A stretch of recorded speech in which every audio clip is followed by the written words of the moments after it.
Olá, tudo bem?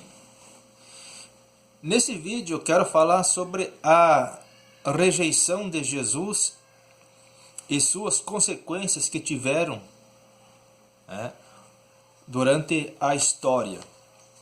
Lá em Mateus capítulo de número 27 e versículo de número 25, quando o Pôncio Pilato estava lavando as mãos, ele disse diante da multidão: "Estou livre do sangue desse inocente." Então a multidão ela exclama: "Que o seu sangue caia sobre nós e sobre nossos filhos." Essas palavras, "cai sobre nós e nossos filhos", teve uma grande consequência para os judeus, né? Tanto para os judeus como para os romanos, porque na verdade quem deu a sentença de morte foram os judeus, mas quem matou de fato Jesus foram os romanos, né? Foram eles que crucificaram Jesus a mando dos judeus. Então teve duas consequências, tanto para os judeus quanto para os romanos, né, daquelas palavras. Vejam bem, para os judeus as consequências foram durante o ano 70 depois de Cristo, quando Jerusalém foi invadido pelos próprios romanos. Olha só a ironia da história. Eles crucificaram Jesus, mas também foram eles que destruíram Jerusalém. Isso no ano 70 depois de Cristo. Isso foi a primeira consequência daquelas palavras citadas por eles. Isso foi para os judeus. Para os romanos, as consequências foram no ano 79 depois de Cristo, quando o vulcão Vesúvio entrou em erupção e 9 cidades romanas, entre elas Herculano e Pompeia, foram destruídas através dos vulcões. Mas também existem outras dois tipos de julgamento que terão também no futuro próximo, porque são dois para os judeus e dois para os romanos. Eu falei um de cada um, mas ainda faltou outros, né, que ficaram de fora. Para os judeus terá outra consequência que ainda vai acontecer ainda. Está lá em Zacarias capítulo 13, versículo 6, quando Jesus pisar o Monte das Oliveiras, ele vai fender o monte ao meio, né? E vai correr águas vivas que vai transbordar e cair dentro do Mar Morto.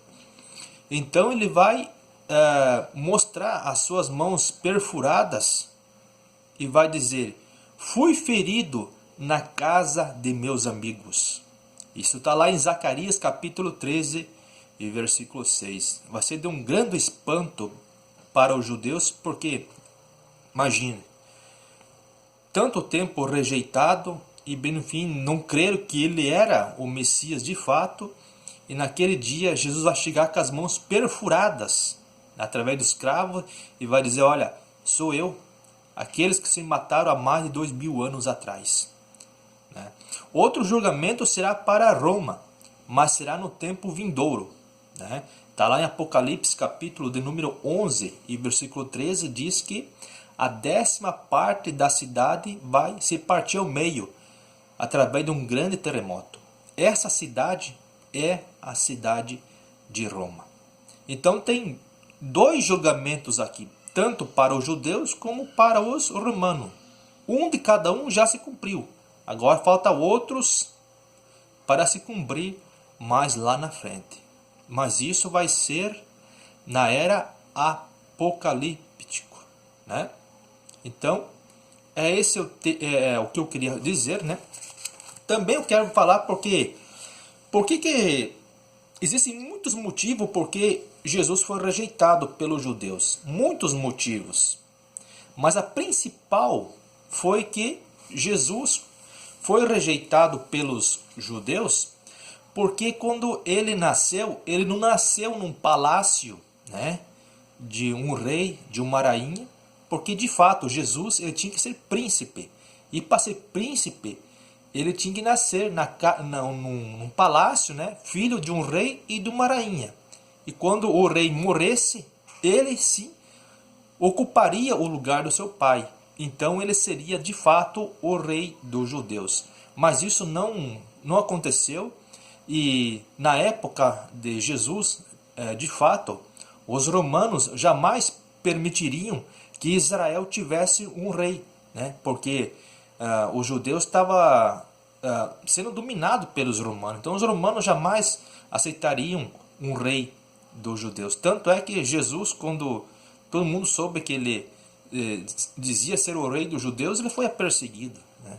Então esse é o principal motivo. Existem outros motivos da rejeição de Jesus, mas esse aqui é o principal do pilar. Eu espero que todos tenham gostado desse vídeo e até uma próxima oportunidade.